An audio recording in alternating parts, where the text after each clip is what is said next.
Hey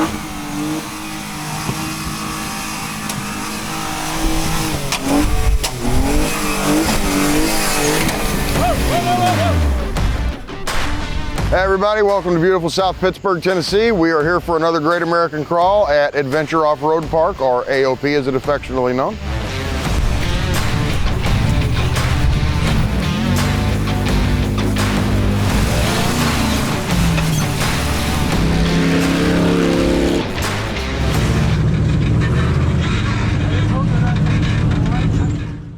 I've been on the road since Missouri, and it has rained all over the middle of the country, and it was no exception here. Everything here was sloppy and wet, and we'd seen several really hard days of rain, especially Thursday, right before we were gonna hit the trails. Well, there's a lot, most of the time there is some traction, but you've had 2 weeks of rain, so you're not gonna have traction anywhere after raining for at least the last week pretty hard. This is kind of home park, Hawk Pride here, Stony, but yeah, this is the one most of us go to. It definitely had an impact on the attendance, but overall, I mean, I felt like we still had decent numbers. I mean, we still had a pretty good showing. We still had plenty of groups, you know. Most people don't want to wheel in the rain, even at a normal park. Which right. I wouldn't say this is a normal park by any means. No. We still made the best of it and had a good time. Absolutely. So George Winters was the first one. We went into the left side, so Jeep entrance, you came up, you shot up the one hill, which was, I don't know what to compare it to. I mean, it was rocky, but it wasn't bad.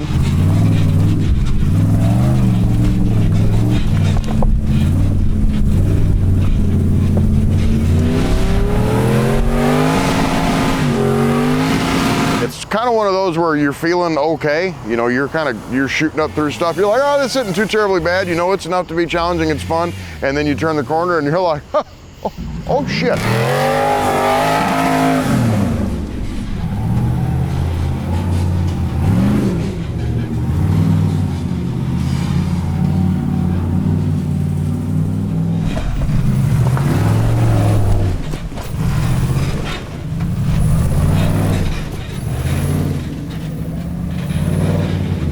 I mean, this to me is the definition of, when I think East Coast wheeling, AOP is what I think of, because this is a park where you don't come here to crawl stuff. I mean, you call here to mash the gas and hope for the best. And it was weird because, you know, we've got that mix of people tied into our group that are such varying different wheeling styles that no matter how much, you know, Chris and I and the people that had been out here before tried to tell them, you can't really prepare anybody for this until they get here, and then they're like, oh yeah, you've got it. Because it's not short stuff too. I mean, it's usually these big, decent hill climbs, and you've got to commit, and I mean, you've got to be willing to just keep that rev limiter pegged, or you just aren't gonna go anywhere. Good.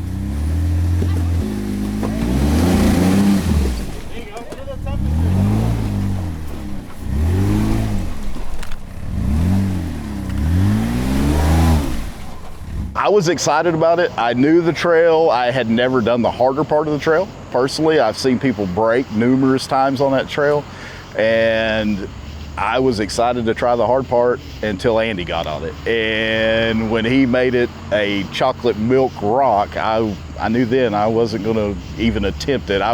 The second hardest part I would try, and then I struggled on it too, so.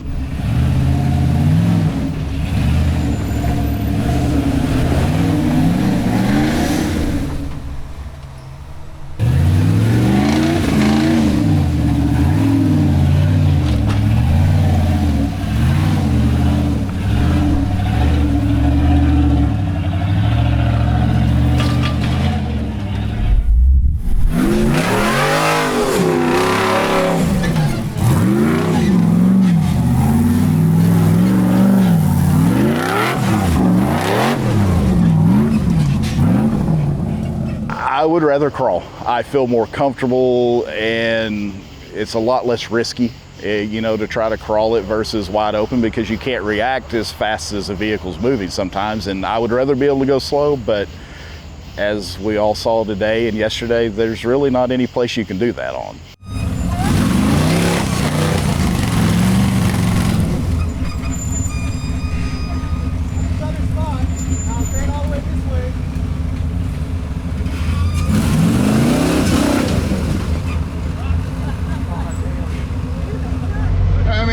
find the remote.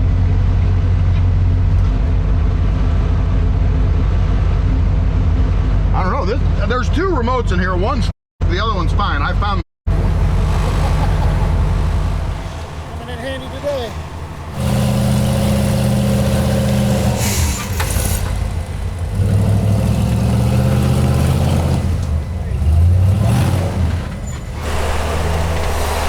So that next part of the trail, we were going up a hill, and there's a bunch of different offshoots, but the way we were going is it was kind of up to the right side of the hill, and the next obstacle we came up on was just like a boat ramp almost. I mean, it was just a giant slab. That left line was one of those lines where you just get into the hole, back yourself up to where both tires are on rock, heat them up as much as you can, and go up it. Danny was on that before me. He led us up to that. He knew where he was going. He's been here plenty of times, so he knew exactly what he was in for. He jumped up on it. He burned tires for probably 30 seconds.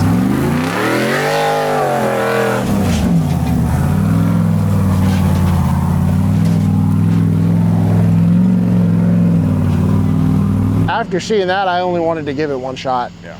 And if I was gonna go sideways, I play it safe, because this is a nasty part. So I ended up trying it, went to the left, hit that ledge, back down, and took the right line.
You know, I love it. You know, we had the Motobilt guys out. I love wheeling with Dan and Hunter. You know, I love Dan and Hunter as people. I mean, take Motobilt and the brand relationship out of the equation.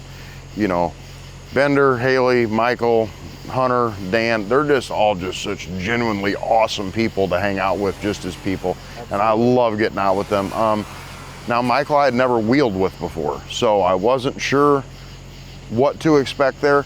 You know, and Bobby, I never really have any reservations about, because I know Bobby's going to get on it. He's going to try it, but he's not going to risk a bunch of carnage and tie everything. You know, he's going to give it hell and see if he can make it happen. If it doesn't, he's going to pull cable and do his thing and continue about the day. And so, you know, I wasn't really concerned about anybody that we had with us. I mean, I figured it was going to be a good day. They were all smart. You know, yeah. Michael is newer to wheeling, but he had the Alumabob, which is built to the hilt. I mean, it's good to go. And Bobby's got plenty of wheeling experience from back in the day.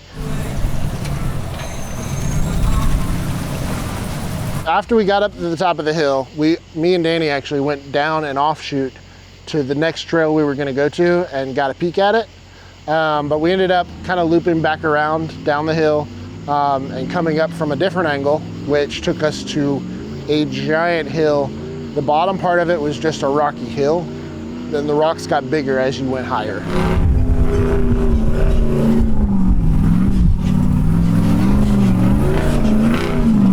I kind of just held because I knew it was a long hill. I'd got a little peek of it. So I let Danny, I know how he wants to wheel. I wanted to stay back. I didn't want any rocks and windshields. Yeah. So I let him do his thing and he went up first.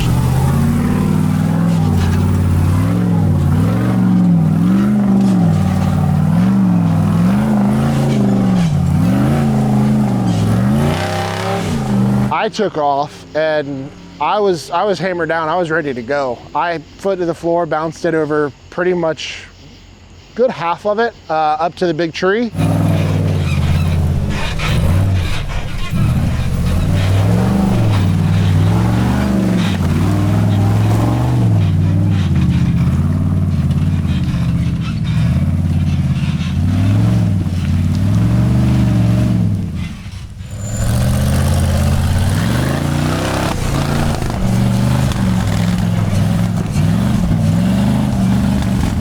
I was kind of back far enough to where we had a decent little bit of room, but then I tried it and it wasn't happening. You know, it was a lot of winch pulling on that tree. Yes, it was. We left the Warren and Factor 55 gear hooked up to that tree, and a lot of people pulled up that last part.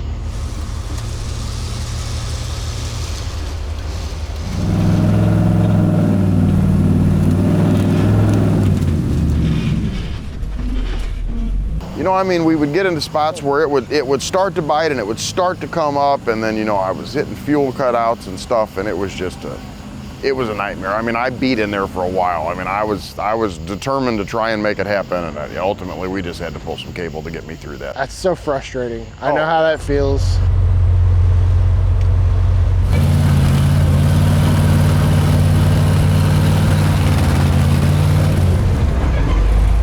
I really like wheeling Chris. He's been at a lot of events with us now, you know, and now that he's part of the team, and Chris is always somebody that I talked to even before he was, you know, bought onto the team. Really great guy. I enjoy it. Very similar wheeling style to mine. You know, we're both in newer model year rigs, but you know, we're still gonna go out and give it hell and beat on stuff and see what happens. So.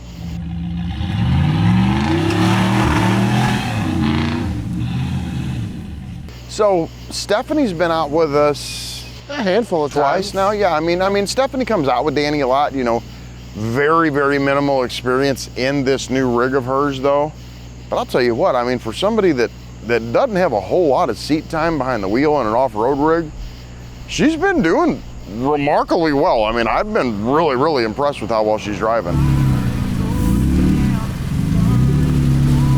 But I mean, man, you started feeling that drizzle, and then somebody looked at the radar. And I mean, you could see, I think it was right at about 4:30, it was gonna get sporty. Yeah, you know, with it already being as wet as it was, new water wasn't helping. So we knew to play the smart move and start working our way back in, because the amount of line that we were pulling, yeah. We knew we were in for a hell of an afternoon. Well, and you know, and that's the spot where we had got to the top and we needed a wrench to fix a fitting on Chris's power steering. And yeah, you and Danny were so worried about getting out of there, you forgot everybody behind you.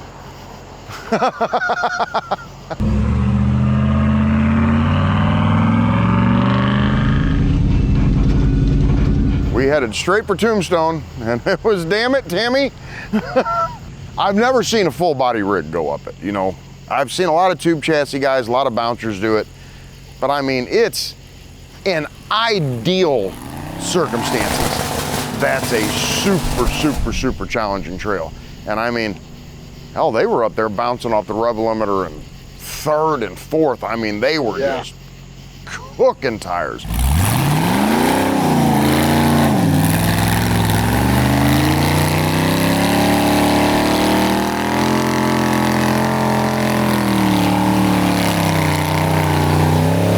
Watched the rock buggy try, I watched Dan try, and I think when I pulled up to it, I looked at you and I said, has anybody made it yet? And as your Tweety One said no, and I knew then, I was like, there's no sense in trying it. If rigs built like that can do it, then I'll try something. But if they can't, the odds are it's not gonna happen.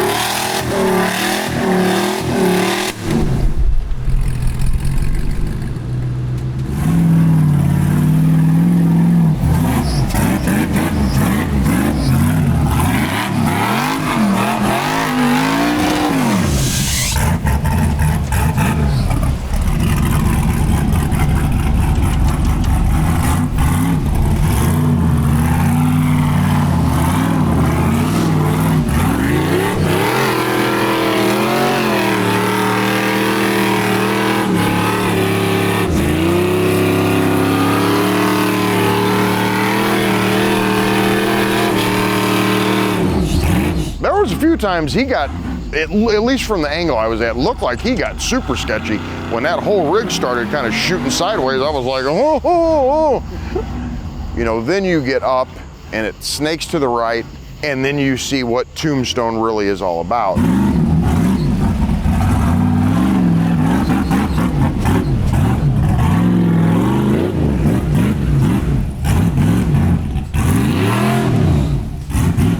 So, I mean, and even that second shelf there, I mean, there were people, I don't even know if it would have been capable to get them up with a winch. Right. I mean, I don't even know that was winchable for some of the rig. It would have taken a whole recovery effort to get somebody past that obstacle with multiple lines. And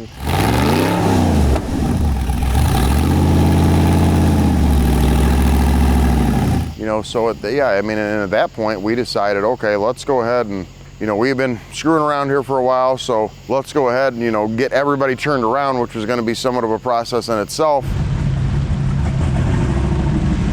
You know, every park we go to, you know, especially repeats, you know, we've kind of got our iconic spots that we always go to. Riot Hill's one for me, you know, the group of guys I come down with, that's always a spot where people end up at some point in time during the trip.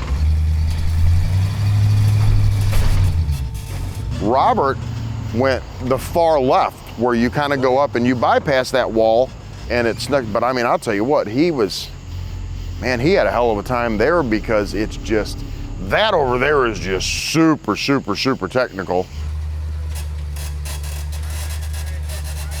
I saw Robert's winching. Yeah, I did for Robert. And his, honestly, to me, watching what he did and the first little obstacle going up, it was a harder line than going up the bluff section to me, because it's just rock after rock after rock, and you belly out on every single one of them.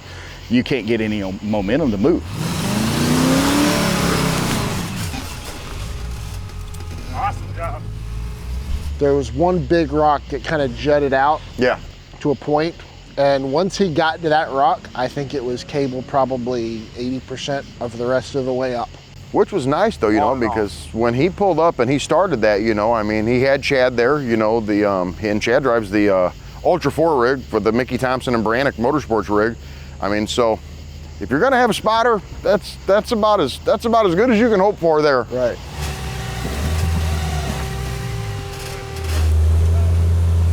On the left side where that rock face is and then it cuts down, the idea is, or at least how I've seen people do it, is you get your front tires up there, then you back up enough to give it a little bit of a send, and then you hit it again to get your back tires up. And what you're really trying to do is once your back tires climb and you cut passenger, you're trying to kind of fall down in that little wedge. Troy's the only person I know of while we were there that even attempted the main line. And I mean, he got front tires up, but it was a hard time to get the front tires up, just because the bottom, where you put your front tires up against that wall, there's a hole there, and then there's variable little dig outs from people's different wheelbases and spin and rear tire. So there's multiple dig outs getting up to that wall. He had a hard time just getting up the wall because the entire ground, most of it was flat, but it was just so slick. Just too slick. After Riot Hill, we were getting antsy. Yeah. I mean, I was feeling a little tired, but we were getting antsy. We're needing to hit some trails, and we break off of the main road and start going downhill. And this entire downhill section was a lot of off camber and trees, turns, sharp weaving. Yes, I know. Yeah, with you know, yacht length wheelbases is, you know, there were definitely some tight figure eights. That particular downhill section did not have people that are 100 inches wide with 141 inch wheelbase in mind.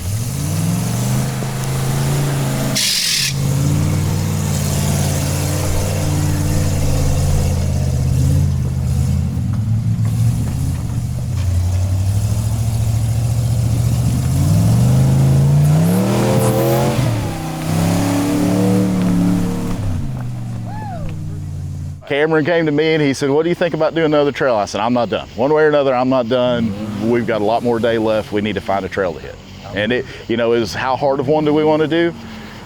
Do we try another one of these buggy trails, or do we go something that we know we can do? Bobby and the Motobilt Gladiator, the red one, gave it a little bit of hell. I think he pulled cable by the tree, but they ended up getting him by it.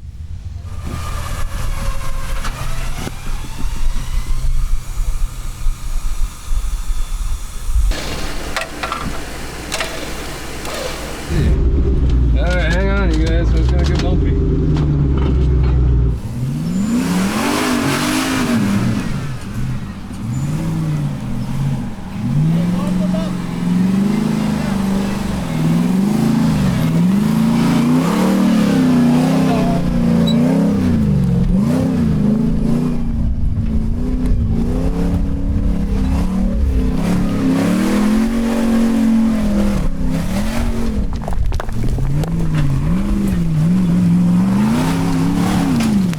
And then once you got past that spot by the tree, the harder trail shot off to the left. The bypass, which again, I use that term loosely, Right. went off to the right.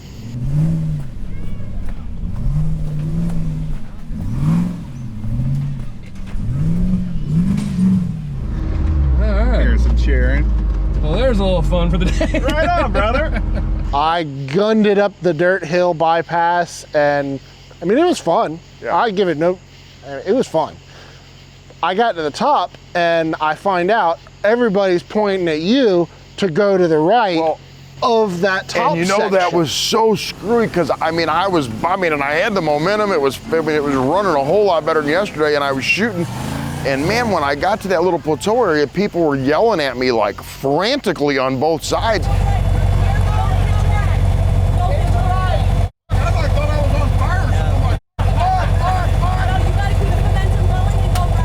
And I thought something was wrong. You would have thought your rig was on fire. So I came to a dead stop. I'm like, what? They're like, you got to go right and keep your momentum. I'm like, oh, well, that's comforting to know after I'm no longer have it. You can only see so far up, so you don't really know which direction you're going, and you're doing it because if you stop, you're done. And so I told the lady that was with me, I said, are you sure you want to sit in here? I said, because I'm going to try to one-shot this, because I know if I stop and lose momentum, I'm done. And she's like, yeah, she wanted to do it. And I said, well, you better hang on, because we're going for a ride.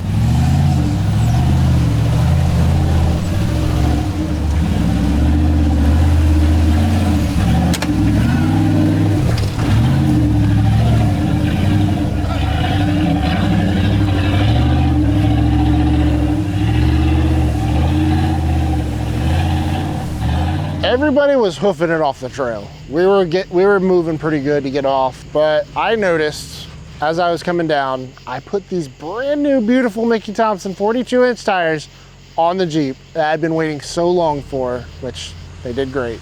The extra ground clearance made a huge difference. Noticed something did not feel right as we were getting off the trail. I had Dennis with me, and he looked out the side. He's like, yeah, I think you got a flat tire. I stopped, and Danny got out. He put his eyes up on it before I did. It was flat. It was flat as could be. Wheel was damn near on the ground. Yeah. And he found a pinhole in one of the lugs, one of the side biter lugs, on top of it. So it must have been leaking for a good little while. Yeah. We pulled over, and I pulled forward so that spot was on the top of the tire. Danny broke out his power tank tire repair kit, and this was pit crew precision and speed. You couldn't have asked for a faster repair. He whipped that out, plugged that. I was grabbing my tank. By the time I had my power tank out and set up, he had plugged the tire, and the monster valves air those things up. It went from 0 to 8, which is my trail pressure, to in a matter of seconds, and we had that thing fixed in less than 5 minutes. Yeah. Thank you, power tank. Appreciate you.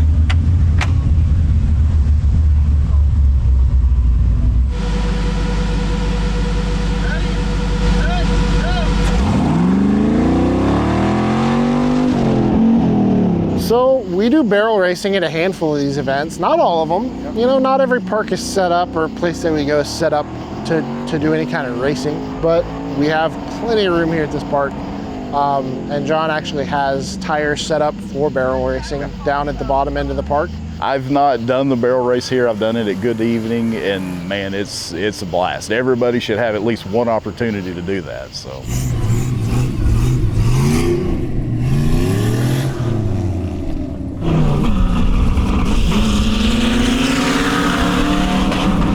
And it got super competitive really quick. And man, we got some of those guys got their times way down into the mid 20s.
He had the fastest time for a while, and then the Ultra 4 showed up and put a race car against Alex. He's gonna try to fight that. So Chad showed up and he had a hard time beating Alex this time, which was pretty impressive. Yeah, no kidding.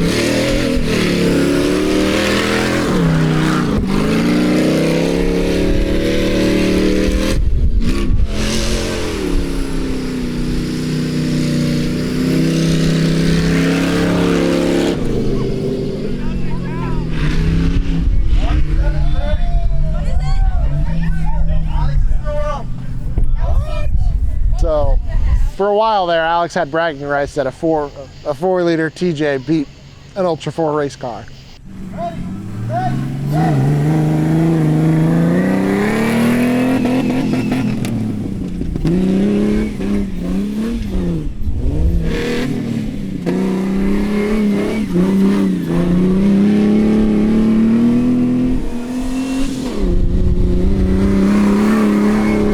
But Chad ended up actually beating the time by about 2 seconds.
then we wrap barrel racing up, and it's time to head back. And we got into the complimentary dinner that we do at every Great American Crawl. For this particular one, it was barbecue pulled pork. We had some slaw. We had some potato salad.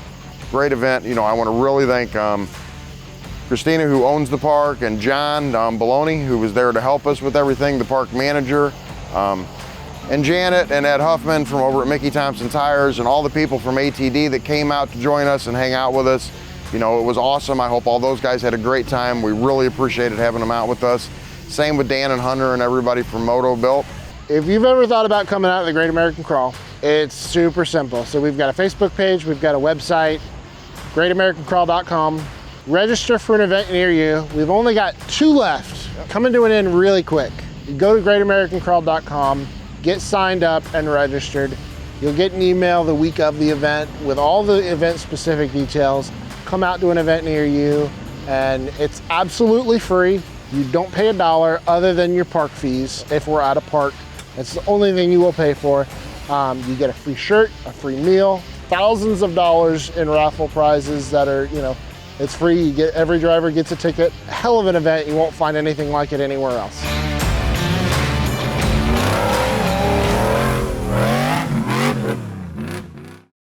What the hell is that? Oh!